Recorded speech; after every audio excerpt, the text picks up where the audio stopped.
ኖቱ ምንድነው ሶሻል ሚዲያ ስክሮሊንግ፣ ይሄን ኤክስትሪም የሆነ ኤክሰሲቭ የሆነ ሶሻል ሚዲያ ስክሮሊንግ አለማድረግ።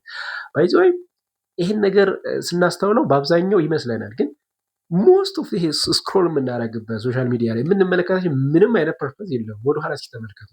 የአንድ ዓመት የሁለት ዓመቱን ተውትና የ3 ቀን የ4 ቀን ወይም ደግሞ የሳምንቱ ወደኋላ ምን አይነት ፐርፐዝ ነው ያገኘው?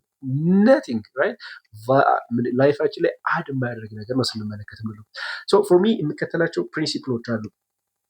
እንግዲህ ምንድነው ከመረጃም 100% መራቅ ሳይሆን ሞር አዲክቲቭ አለመሆን፣ ኤቭሪዴይ አለመጠቀም በሚለው ነው የምትወስዱት። ሶ ፎር ሚ ኤቭሪ አናዘር ዴይ ነው የምጠቀመው። ለምሳሌ ሰኞ እጠቀማለሁ፣ ያም ቢሆን ማክሲመም ከ30 ደቂቃ እስከ 1 ሰዓት ቶታል ማለት ነው።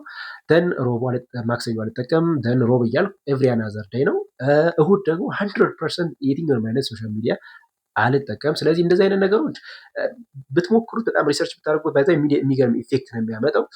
ያንን ነገር አለመጠቀማችሁ ለምሳሌ ማተኮር ያሉብኝ ነገሮች ምንድን ናቸው፣ ሪሊ ምን አይነት ነገር ነው ለኔ የሚጠቅመኝ ነገር የሚሉ ነገሮችን ለማወቅ ነው። ሶሻል ሚዲያ ስክሮሊንግ በጣም አንዳንዴ እንላለን መጥኜ የምፈልገውን ነገር ነው ማይ እንላለን፣ ግን ይህን ስፔሻሊ ቲክቶክን ስታዩ ምንድነው ይህንን ሰዎች የሰሩት ኒውሮ ሳይንስ በጣም የታወቁ ማይንድ አእምሮ ወይም ደግሞ እነዚህ ነገሮች እንዴት እንደሚሰሩ በደንብ ስለሚያውቁ ኮንትሮል ለማድረግ በጣም አስቸጋሪ ነው። ስለዚህ የራሳችንን ማኔጅመንት መከተል በጣም አስፈላጊ ነው ለማለት ነው።